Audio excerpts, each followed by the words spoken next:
Good day everyone, I hope that you are good. So we are going to look at our first video in which we are going to differentiate certain expressions or equations.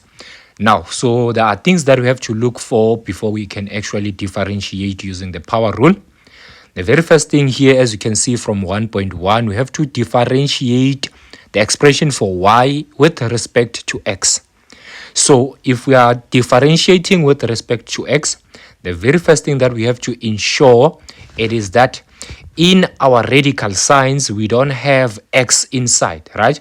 It means that we must not have x as a radicand.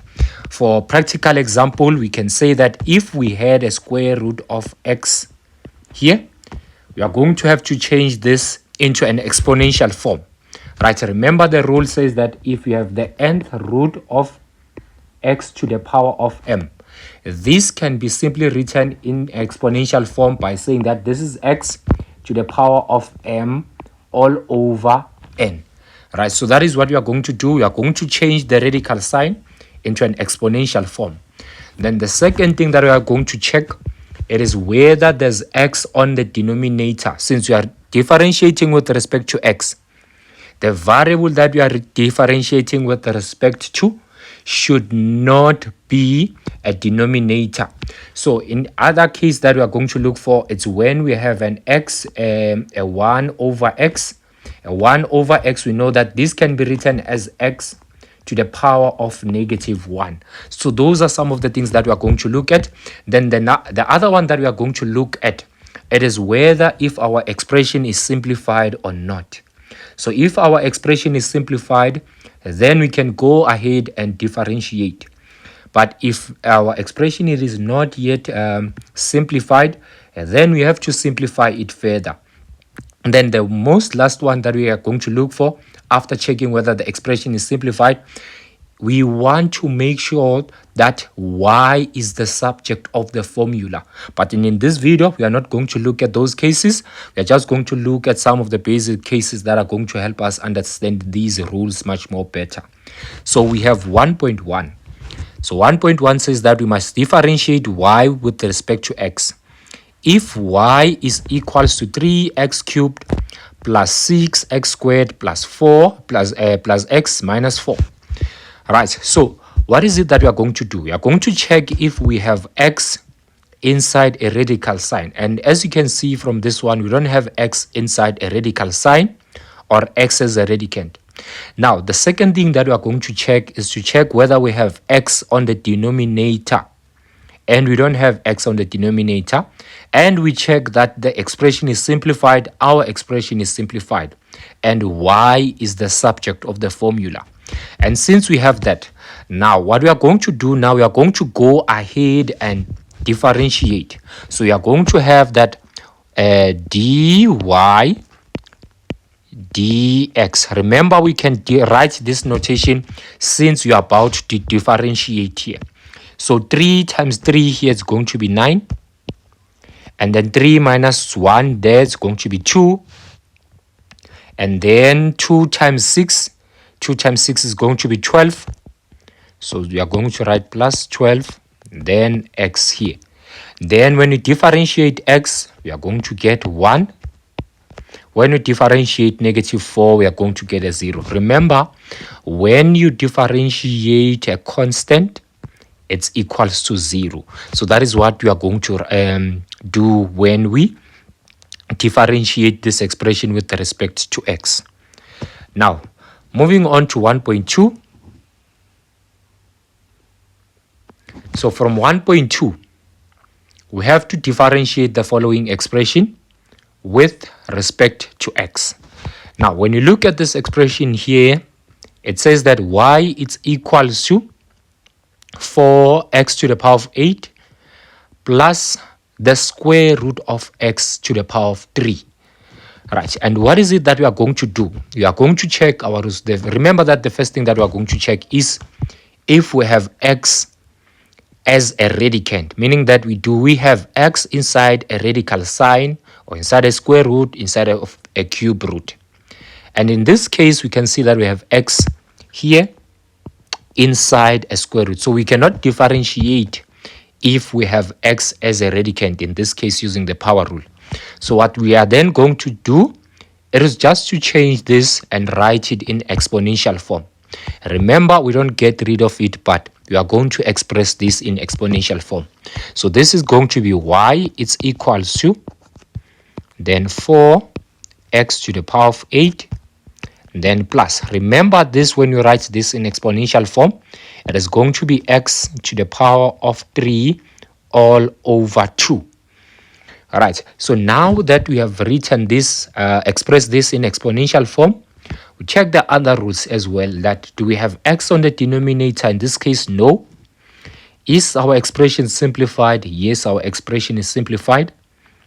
Now, the other thing that we are going to look at after checking that, it is whether now y is the subject of the formula. And when you look at this, y is the subject of the formula, then we can go ahead and differentiate. And if you can notice here, because I haven't differentiated, I just wrote y. But because I want to differentiate in this case, I'm going to write dy dx, because I want to differentiate the expression of y with respect to x. Now we are going to have 4 times 8. Then 4 times 8, in this case, is going to be 32. Then 8 minus 1 is going to be a 7. So I'm going to have x to the power of 7. And then I'm going to have a 3 over 2 multiplied by a 1. That is a coefficient of x to the power of 3 over 2. Then this is just going to be a 1. A 3 over 2, I mean. And then I'm going to have x here. Then 3 over 2 minus 1. This is going to be a 1 over 2. So that is what we have here in this case when we differentiate this one. So remember, we only write dy dx when we are differentiating on that particular step or using the power rule. Now we are going to move on to 1.3.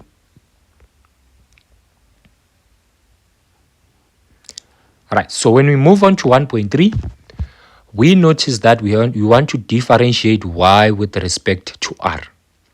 If y is equals to the square root of r to the power of 3 minus 5 over r plus 1 over 2 pi. Remember now, in this expression, we want to differentiate y with respect to r. And remember, what is the rule? The rule is that if we want to differentiate y with respect to r, we should ensure that r is not a radicand, meaning that it is not inside a square root. And we should ensure that r is not the denominator, is not in the denominator, in other words. And then we should make sure then that the expression is simplified. Right? Then, and why that y should be the subject of the formula as well. So in this case, we are just going to have y. It's equals to, remember, we cannot differentiate here because we still need to work around this one and we still have to work around this one here. So we are going to change the radical sign here into and write the whole thing here as an exponential form. Then we are going to have that r to the power of 3 all over 2 minus a 5. Remember, when you change this, this is going to be r to the power of negative 1. Remember the law of exponent, that if you have 1 all over x to the power of n, this is the same thing as when you have x to the power of negative n. So that is the rule that we're actually applying here. Then plus a 1 over 2.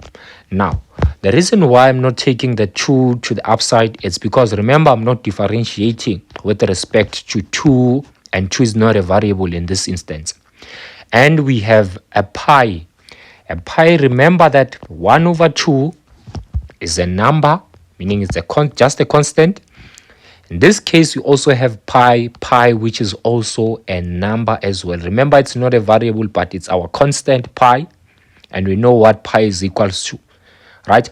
So it makes this part here to be a constant, right?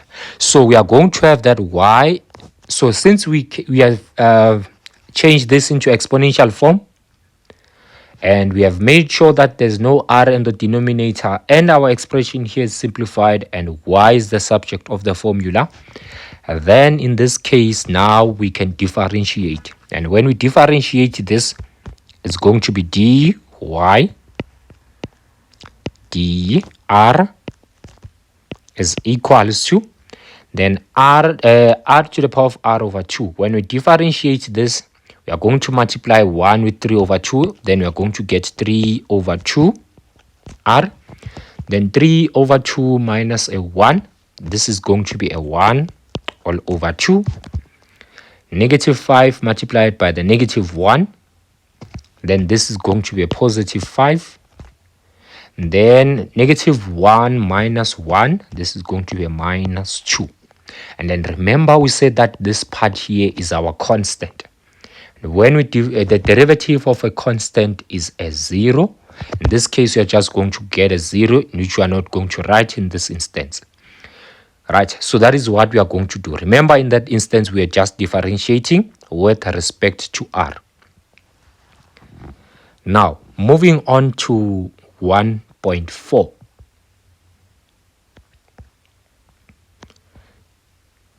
So 1.4, we have to determine f prime of theta.